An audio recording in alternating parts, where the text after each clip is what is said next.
베드로와 요한이 공회에 잡혀 있다가 며칠 만에 풀려났습니다.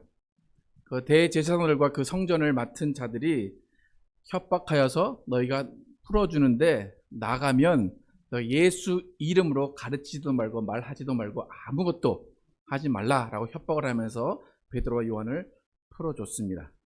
하지만 베드로와 요한은 내가 어떻게 사람의 말을 듣겠느냐, 하나님의 말을 듣겠지라고 하며 그들에게 반항을 했지만 어쩔 수 없이 그들은 제자들을 풀어주었습니다.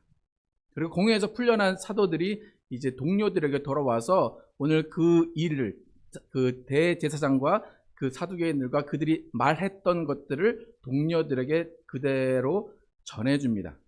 그리고 그 동료들이 그 말을 듣고 그들이 반응하는 것이 어떤 반응인지 오늘 본문에서 나오고 있습니다. 그러니까 베드로와 요한이 저들이 대제사장들과 사두개인과 성전 맡은 자들이 우리에게 예수를 전하지도 말고 가르치지도 말라고 그랬어 라는 그 말을 전하니까 동료들이 구약에 있는 내용을 인용해서 다 함께 소리 높여 이야기를 합니다. 시편 2편인데 함께 1절부터 7절까지 읽어보도록 하겠습니다. 함께 읽겠습니다. 앞에 보이나요? 읽겠습니다. 시작. 어찌하여 이방 나라들이 분노하며 민족들이 헛된 일을 꾸미는가? 세상의 군왕들이 나서며 관원들이 서로 꾀하여 여호와와 그의 기름 부은 자를 대적하며 우리가 그들의 맨 것을 끊고 그의 결박을 벗어버리자 하는도다. 하늘에 계신 이가 웃으시며 주께서 그들을 비웃으시리로다. 그때 분을 바라며 진노하사 그들을 놀라게 하여 이르시기를 내가 나의 왕을 내 거룩한 산 시온에 세웠다 하리시리로다. 내가 여호와의 명령을 전하노라. 여호와께서 내게 이르시되 너는 내 아들이라. 오늘 내가 너를 낳았도다. 시편 2편은 예수 그리스도에 대한 예언입니다. 다윗이 이야기했지만 예수 그리스도에 대한 예언입니다. 그러니까 어찌하여 이방 나라들이 분노하고 민족들이 헛된 일을 꾸미는가? 그러니까 예수 그리스도를 핍박하고 죽이는 그 일입니다. 그 일 가운데 하나님께서 비웃으시고 하나님께서 웃으신다. 그리고 오히려 그 예수 그리스도 아들을 하나님이 높이시고 시온산에 세우신다라는 내용입니다. 그러니까 대제사장들과 이스라엘 민족과 이방인들이 함께 손을 잡고 예수를 죽이고 더 나아가서 사도들이 예수를 전하는 일에 대해서 방해를 합니다. 그 이야기를 동료들이 듣고 시편 2편에 야, 하나님이 비웃으신다. 하나님이 웃으신다. 라고 이야기하면서 하나님의 일은 계속 진행되고 있음. 또 하나님이 그 일들을 성공시킬 것을 동료들이 함께 이야기하고 있습니다. 그러니까 하나님이 비우시는 그 일들을 대제사장들이 지금 하고 있습니다. 그들은 어리석은 일을 하고 있습니다. 그런데 사실 오늘 이 동료들이 하나님을 찬양하면서 이야기한 내용의 근거에서 보면 지금 대제사장들이 이 제자들을 협박하고 더 이상 예수의 이름으로 말하지도 말고 가르치지도 말라 했던 이것이 대제사장들 그들의 마음대로 하는 것이 아니라 어떻게 이루어졌다고 오늘 말하고 있습니까? 하나님이 능력과 뜻으로 예정하신 일을 이루었다라고 이야기를 하고 있습니다. 그러니까 대제사장들은 자기가 원해서 자기가 예수가 미워서 예수의 제자들이 미워서 그렇게 핍박하는 줄 알고 있지만 그것이 아니라 그 일은 하나님이 이미 능력과 뜻으로 예정하셔서 이루어진 일이라는 것입니다. 그러니까 이런 악한 역할, 악의 그 무리로서의 일을 하는 그 역할이 어떻게 이루어지고 있는지 오늘 잘 설명을 해주고 있습니다. 27절, 28절 함께 읽어보겠습니다. 시작. 과연 헤롯과 본디오 빌라도는 이방인과 이스라엘 백성과 합세하여 하나님께서 기름 부으신 거룩한 종 예수를 거슬러 하나님의 권능과 뜻대로 이루려고 예정하신 그것을 행하려고 이 성에 모였나이다. 그러니까 사도들과 동료들이 해석하는 말은 뭐냐면 이 대제사장들의 위협과 협박과 대적, 그것은 이들의 마음대로 하는 것이 아니라 이미 하나님이 예정하시고 하나님의 권능과 뜻 가운데 이루어지는 일이라는 것입니다. 그러니까 이전에 베드로가 이스라엘 백성들을 향해서 너희가 예수를 죽였어. 그런데 너희가 알지 못하여서 그랬다 라고 설명을 합니다. 그렇게 그들이 알지 못한 결과로 예수를 죽인 것처럼 오늘 대제사장들이 하는 일도 그들이 알아서 그들의 뜻대로 하는 것이 아니라 하나님의 권능과 뜻 가운데 예정되어서 이루어진 일이라는 것입니다. 그러니까 하나님이 시키신 일이라는 거예요. 하나님이 계획하시고 하나님이 진행하신다는 것입니다. 그러니까 이러한 동료들의 발언은 뭐냐면 하나님의 주권을 100% 인정하는 거예요. 저는 이 100% 인정하는 이 발언을 성경적인 사고방식, 성경적인 세계관이라고 표현을 하고 싶습니다. 여러분, 하나님은 예수님을 믿는, 예수님을 따르는 사람들만 사용하시는 것이 아니라 예수님을 대적하는 사람들까지도 하나님이 계획하시고 하나님이 사용하십니다. 지금 대제사장들이 제자들을 가뒀습니다. 제자들을 가둔 이 행위를 동료들은 어떻게 판단한다는 거예요? 하나님이 예정하셨고 하나님이 권능과 뜻으로 행하시는 일이라고 본다는 것입니다. 다시 말해서 하나님께서 대제사장의 무리를 사용하셔서 계획하신 일들이 이 제자들을 가둔 일이라는 것입니다. 그러니까 마귀가 사주해서 마귀가 그들을 못 살게 굴게 하기 위해서 감옥에 가둔 것이 아니라 누가 계획하시고 누가 행하셨다고요? 하나님이 계획하시고 하나님이 행하셨다는 겁니다. 무슨 말이냐면 아군과 적군이 다 하나님의 손 안에 있고 하나님의 계획 가운데 있다는 겁니다. 예수를 팔아서 죽이게 한 가룟 유다의 경우에도 그 예수를 팔게 하기 위한 그 마음을 마귀가 줬지만 그 마귀의 일까지도 하나님이 계획하시고 예정하셨다는 것입니다. 그러니까 마귀도 하나님의 예정, 하나님의 뜻, 하나님의 권능 안에서 일하는 거지 스스로 결정하고 스스로 무언가를 하지 못한다는 것입니다. 그러니까 하나님의 허락 없이는 아무것도 못합니다. 그러니까 인류의 모든 일은 하나님의 계획 가운데 있다는 걸 믿으십니까? 하나님의 섭리 가운데 있다는 걸 믿으십니까? 그러니까 인간의 자유의지가 있지만 하나님의 허용 범위 안에서 하나님이 계획하신 것 안에서 이루어지는 것이지 인간이 아무리 자기의 자유의지를 사용한다고 주장해도 하나님의 계획에 벗어난 일은 아무것도 없습니다.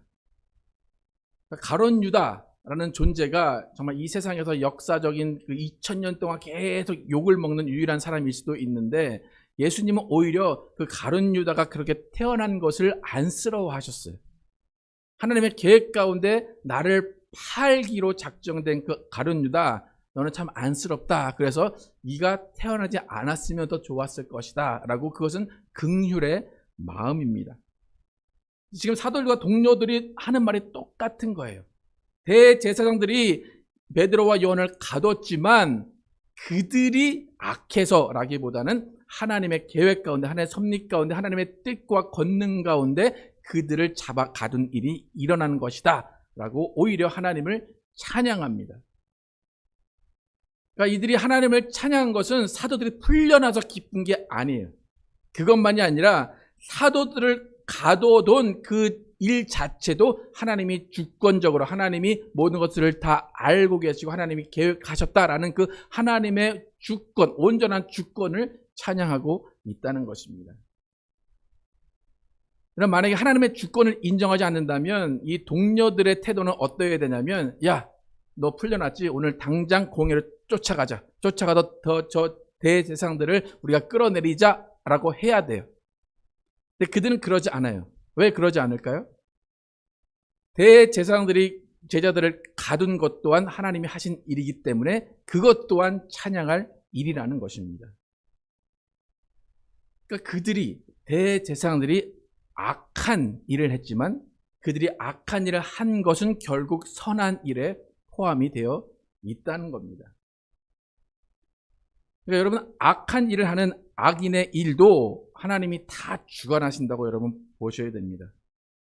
그 악한 일을 하는 모든 것까지도 하나님의 선한 계획 안에 들어 있다는 것입니다. 이해를 하시겠습니까? 그러니까 우리의 신앙은 뭐냐면 우리의 신앙을 위협하고 대적하는 악한 세력이 있습니다. 근데 그 악한 세력을 물리쳐 주십시오. 저들을 하나님 다 멸해 주십시오. 라고 기도하고 신앙하는 것이 아닙니다. 대적이 우리를 향해 올 때에 내가 나가서 저를 처리하겠습니다. 하나님 나를 도와주셔서 저들을 물리치게 해주십시오. 그것이 아니라 싸움은 하나님이 하게 하시는 겁니다. 왜? 처음부터 하나님이 계획하고 계셨기 때문에 하나님이 이미 플랜을 갖고 계셔요. 그렇기 때문에 하나님이 하실 일을 하나님께 맡기고 우리의 할 일은 뭐냐면 우리 스스로가 성령 충만하기를 구하는 거예요. 마귀는 우리에게 공격해서 원하는 것이 단 한 가지예요. 성령 충만하지 않게 하는 거예요. 하나님을 바라보지 않게 하는 거예요. 그러면 마귀는 이겨요. 그러니까 우리가 마귀와 싸운다, 마귀와 대적한다라고 할 때 마귀와 대적해서 승리하는 건 어떻게 하면 승리할 수 있어요? 마귀를 쳐서 죽이면 승리해요? 그게 아니에요. 내가 성령 충만하고 내가 계속 하나님만 바라보고 있으면 마귀는 스스로 힘을 잃어요. 왜요? 하나님이 그 마귀를 다 주관하고 계시기 때문에. 그러니까 우리의 신앙생활이 어떠해야 하는가, 우리의 사고방식, 성경적인 사고방식이 어떠해야 하는가를 여러분 이 본문을 통해서 잘 이해하시기 바랍니다. 그러니까 오늘 이 사도들 또 동료들이 대제사장과 서기관들이 그들을 위협하고 그들을 대적하는 상황 가운데 어떠한 기도, 어떠한 대처를 했는지 29절에서 31절 함께 읽어보겠습니다. 시작. 주여 그들의 위협함을 굽어보시옵고 또 종들로 하여금 담대히 하나님의 말씀을 전하게 하여 주시오며 손을 내밀어 병을 낫게 하시옵고 표적과 기사가 거룩한 종 예수의 이름으로 이루어지게 하옵소서 하더라. 빌기를 다음에 모인 곳이 진동하더니 무리가 다 성령이 충만하여 담대히 하나님의 말씀을 전하니라. 예. 사도들의 기도 내용을 잘 봐야 돼요. 이전에 모든 것들이 하나님의 권능과 뜻으로 예정된 것에 이루어졌다라고 고백했어요. 그런 다음에 기도합니다. 주여 이제도 그들의 위협함을 굽어보시옵고, 이전에 성경에서 하가마시옵고 그렇게 나오는데 영어로 보면 Lord, consider their treats 나와요. consider가 뭘까요? 아무리 우리가 뭐 영어 단어를 몰라도 consider면 저들을 죽여달라 그런 건 아니죠, 그죠? 좀 고려 좀 해주십시오, 그거예요, 그죠? 그러니까 저들의 위협을 없애주시고 처단해주시고, 그것이 아니라 하나님 저들이 지금 위협하고 있습니다. 이 상황을 좀 고려 좀 해주십시오. 그거예요. 간단해요. 그 다음에 뭐예요? 그 다음에 내가 어떻게 할 것인가를 계속 구하고 있습니다. 만약에 사도들이 기도 처음에 하나님 저들이 우리를 위협합니다. 저 대제사장들을 벌 주시고 망하게 하시고 저 성전 다 쓸어 주십시오 라고 했다면 그것은 하나님의 예정 가운데 있는 일일까요? 아닐까요? 아니죠. 저들은 그렇게 공격을 하는 것, 그것이 하나님의 예정과 권능 안에서 이루어진 일입니다. 만약에 대제사장을 물리쳐 주시고 저들을 없애주시면 제가 열심히 하겠습니다 라고 한다면 하나님의 능력과 뜻을, 예정을 무시하는 것입니다.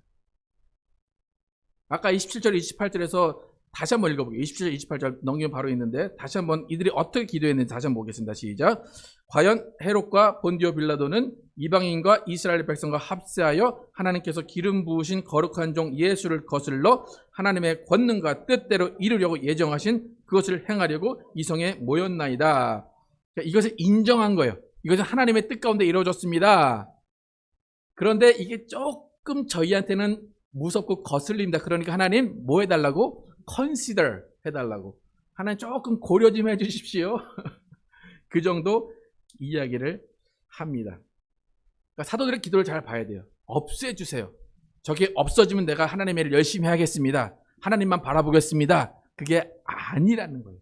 절대로 없어지잖아요. 왜요? 하나님의 예정하신 것이기 때문에, 하나님의 권능과 뜻으로 이루어진 일이기 때문에.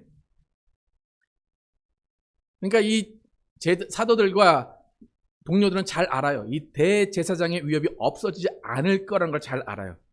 우리가 지금 사도행전 4장을 보지만 사도행전 끝까지 보면 계속 갇히고 계속 맞고 그런 일이 계속 이루어져요. 그러니까 이 위협은 없어지지 않아요. 하지만 하나님 고려 좀 해주십시오 라고만 기도하는 것입니다. 그리고 하나님 고려해 주십시오. 그리고 그 다음에 더욱더 담대히 하나님의 말씀을 전하겠습니다. 더욱더 담대히 손을 내밀어 병을 낫게 하겠습니다. 더욱더 담대히 표적과 기사가 거룩한 종 예수의 이름으로 이루어지게 하옵소서 라고 더욱더 담대히 하나님을 전할 것을 기도합니다. 여러분 잘 아셔야 됩니다.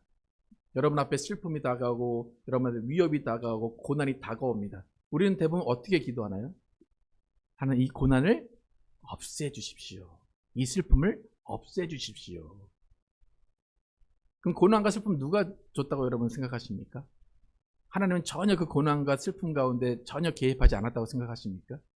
그건 마귀가 알아서 하나님의 주권과 하나님의 계획과 전혀 관계없이 마귀가 다 알아서 했다고 생각하십니까? 우리가 당하는 고난, 슬픔, 모든 위협, 대적 다 하나님 계획 안에 있는 겁니다. 그럼 하나님은 그 계획 안에 왜 그렇게 두셨을까? 이 제자들의 반응처럼 더욱더 하나님을 담대히 전하고 더욱더 하나님을 따라 살게 하시기 위한 의도입니다. 여러분 우리의 삶에는 항상 대적하는 마귀가 있습니다. 우는 사자와 같이 마귀가 우리를 대적합니다. 이런 대적들 앞에서 우리가 꾸준히 할 일은 뭐냐면 그 위협 가운데 위협을 보는 것이 아니라 위협은 여전히 있을 것이다를 인정하는 거예요. 어려움은 있을 것이다 인정하는 거예요. 안 없어져요. 절망입니까? 안 없어지는 걸 인정하고 이것을 놔둔 상태로 더욱더 하나님을 담대히 믿고 따라 나가는 것이 우리의 믿음이라는 것입니다. 여러분 우리는 불행이 닥쳐오면 이게 왜 나에게 닥쳐왔을까 생각을 합니다. 내가 무엇을 잘못했나 무엇을 잘했나 그렇게 분석을 합니다. 기독교인조차도 믿음이 좋다라고 하시는 분들도 이 풀리지 않는 수수께끼 때문에 힘들어해요. 나에게 왜 이 병을 주셨습니까? 나에게 왜 이 고난을 주셨습니까? 나에게 왜 이 어려운 환경을 주셨습니까? 라고 끊임없이 하나님과 갈등해요. 근데 그 갈등이 풀리던가요? 갈등은 전혀 풀리지 않습니다. 왜요? 하나님이 계획하신 그 안에 있기 때문에. 그래서 그 갈등 가운데 계속해서 나를 지옥으로 쳐넣는 사람들이 많아요. 그 갈등 가운데 계속 하나님을 원망하면서 하나님을 등지는 사람들이 많다는 것입니다. 그래서 결국에는 하나님 이 일을 해결해 주지 않으면 하나님 안 믿을 거예요. 하나님을 떠납니다. 그럼 누가 승리한 겁니까? 마귀가 승리한 겁니다. 그러니까 우리가 기도하는 방법, 해결책은 이 문제를 없애주시오가 절대 아니라는 겁니다. 하나님이 그것 또한 주장하시고 그것 또한 인도하심을 인정하는 것이 첫 번째라는 겁니다. 그럼 하나님은 실수하지 않으십니다. 믿으십니까? 믿으십니까? 여러분의 가정 가운데 일어난 일 하나님 실수로 이루어졌을까요? 하나님이 잠깐 한눈 파셔서 우리를 이렇게 만들어 놓으셨을까요? 하나님이 잠깐 실수해서 우리에게 병을 주셨을까요? 하나님은 실수하지 않으십니다. 모든 것이 하나님의 섭리 가운데 이루어진 일입니다. 이것을 인정하는 것이 참 어려워요. 하지만 그것을 인정하는 것이 하나님을 바로 바라보는 시작입니다. 그렇다면 우리가 불행 같고 저주 같고 고난의 상황 가운데 어떻게 해야 될까?